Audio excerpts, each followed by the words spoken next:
Halika idol, may gagawin tayong direct na electric fan. Ito, wala na namang pre-welding. Maganit. Ito, so kulang lang sa langis siguro to. Bubuksan ko para malangisan. Wala siyang hatak tulak eh.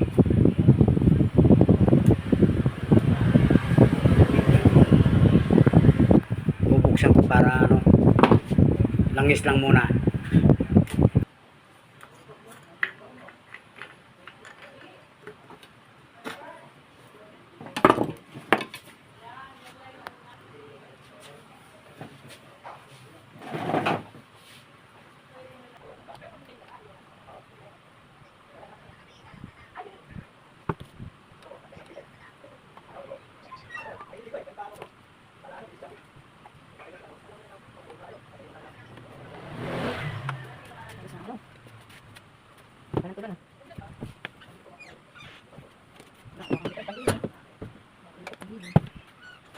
Doon.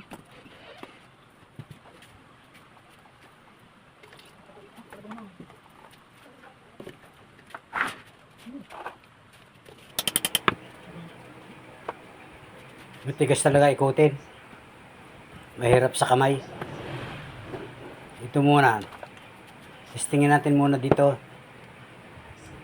Ikot-ikot. Ayun, nagkaroon ng hatak tulak. May pre-wheeling na. Nagkaroon na kasi ng hatak tulak eh. Testingin ko muna itong yung motor niya. Kung may effect. Meron may reading. Ayos, 1, 2, and 3. Okay naman ang motor. Talagang lalangisan lang natin yan.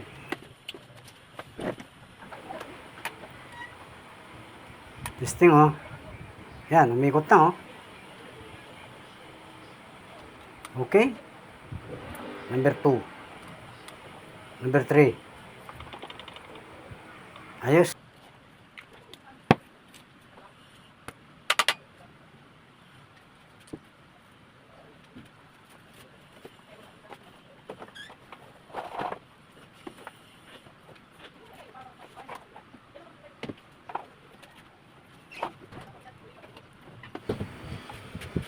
Babalik na natin yung mga tinanggal natin. May final check pa yan. Pag nakabit na natin lahat yan.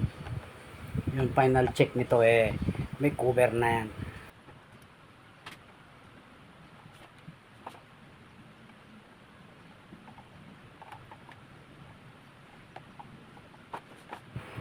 Nakaranas na ba kayo idol nung i-check mo wala pa yung mga cover? Good.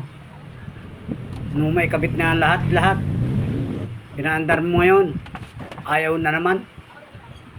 Ang sakit sa ulo nung ganun, pagod ka ron.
mahigpit na itong lock niya. Ito oh. Kung hindi mo papaluin, hindi mo kayang itulak ng thumb mo. Testing natin. Number 1. Ganda ng hatak. Start niya, ganda. Kulang lang talaga sa langis. Sumikip. Nilagyan natin ng DW40. Tanggal agad yung kalawang niya eh. Ito, ganda. Yung swing niya, ganda. Malakas. Abilis. Okay, hanggang dito na lang ang video natin. Hindi naman mabigat ang trouble. Nakuha agad natin. Langis lang. Salamat sa panonood mga idol.